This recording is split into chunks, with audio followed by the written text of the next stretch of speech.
How to get your first customer is one of the most difficult things at the beginning of any journey, but I'm gonna use some tips from international pop star Ed Sheeran and a few of my own to remove all the worry and doubt for you. But even more importantly, I'm gonna tell you every marketing strategy to use at each part of the journey to make it just a little bit easier for you. All right, here we go. Hey, look, before we get started, this channel is completely about making you money. And the best way to do that is get you promoted at your 9 to 5. So you can take that money and then invest it into the things that are most important to you. So do me a huge favor, hit the subscribe button, like, comment, and share.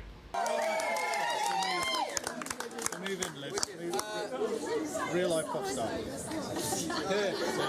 All right, let's hop right in and deep dive into tip number 1. As you can see with Ed Sheeran, the best way to hone your craft is to use the people that are already around you. There's a reason why the first couple of gigs were in front of Ed's friends and family. It's because, one, these people love you. Take advantage of that to build your confidence. But number 2, you get real world experience and feedback before you ever go out into the world. And number 3, you have a built-in captive audience of people who are gonna at least be willing to give your product, give your song, give your experience a try without you having to spend any money or attract any real attention. This is a great way for you to hone in and get it done early in your journey before you even take your first step off the porch. Now here's the best part. The best marketing channel for this early stage in your career is right there free in your phone. You probably missed it. It's actually your phone contact. What you wanna do is you wanna go down your contacts list and go down your DMs and invite everybody to follow, try your experience, listen to your song one by one. If you think about it, you have 100, 200, 300, 400 plus contacts right there waiting in your phone, whom of which half would be willing to listen or experience what you have going. Don't be shy about asking for that attention early on. You need me, man, I don't need you.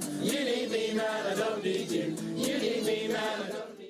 Number 2, let's take it back. You walk past this ginger-headed guy playing a guitar in the train station. It's early in the morning, you just have your coffee, and as you look around, there's hundreds of people around you. And every so often, there's a person that'll stop and listen to this ginger-haired kid playing his guitar. And there's brilliance in even that small step. Because Ed had a captive audience of hundreds of people every single day, hour after hour, in the train station, on the streets, on the popular squares. I want you to take this same strategy and go to where your customers are.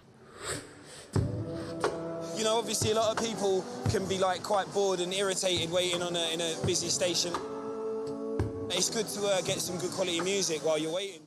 If you have a student product, for example, it may be on the campuses, it may be in the library, it may be in the student center. If you have a service, like a lawn care service or a power washing service, it's in the neighborhood, go door to door. But the key here is don't waste time sharing your experiences, your songs, your products in places that your customers aren't. You want to get in front of them for little to no money. Now, here's where you use social media to make it real sweet. Because you've honed a little bit of your craft and because you're now going in front of your audience for the first time because you've got a little bit of validation, you want to supercharge it with all of your social media followers, even if you have to buy some to get some of that attention. This is where you're gonna get your first real customers, your first real listens, your first real people willing to try your experiences, to get that first real world feedback, and maybe even earn your first dollar. Let's combine tip number 3 and tip number 4. Put yourself out there and build in public. You honed your craft, you got in front of where your customers are. Now it's time to go on the offensive, because you can do so knowing that you have product worth selling, a song worth listening to, you've honed your craft, got customer feedback, and are feeling great about what you're putting out there into the marketplace. So let's take that same strategy of Ed putting those CDs in his guitar and handing them out to everybody that'll listen, or playing as many free gigs or low paid gigs as humanly possible, because the name of the game for this part of the journey is about scale. One thing that Ed knew that we gotta capitalize on here is that it's not about as much money as you're making right now. It's about as much attention, feedback, and reviews as you can get. I was selling CDs at this point, and I literally just kept cash in my bag. It was just CDs and cash from gigs. So I counted the cash, I had enough money to buy a ticket, I bought a ticket, and I remember leaving and flying to Los Angeles, getting there, going straight to Inglewood, and playing on stage. Now, the marketing strategy here that's gonna pay the most is not actually the dollars that you can spend. It's actually gonna be your sweat equity. Here's what I mean. If you have a product or service, I want you to go door to door, DM to DM, call to call, cold email to cold email to as many people as humanly possible to scale out the attention of your business.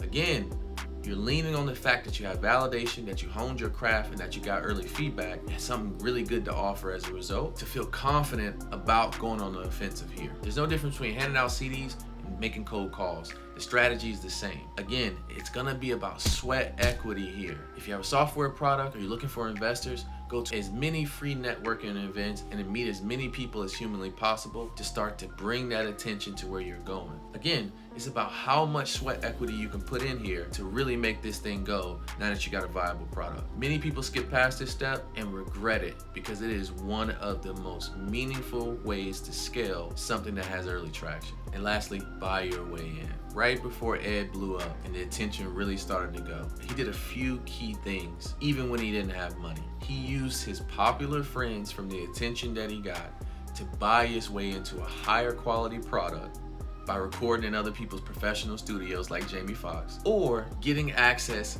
that would normally be paid access like radio shows, key gigs, key environments, to get in front of his customers and scale to the maximum. I want you to do the same thing with your business, your service, your song. I want you to either A, use the early attention you've leveraged in your network from all the events to buy your way in with sweat equity and relationships into marketing opportunities that would normally be paid. Lean on that person you met at the cocktail hour to get in front of their email list that has your customers. Lean on that mentor you met to get in front of the executive team to pitch your software. And of course, if you have money, this is the time to use it. Buy leads, buy ads, buy attention, because you now know by the time you get here that you got something worth selling. This is the time where you flood the market because you got it and you feel great about it. Look guys, getting your first customer is never easy.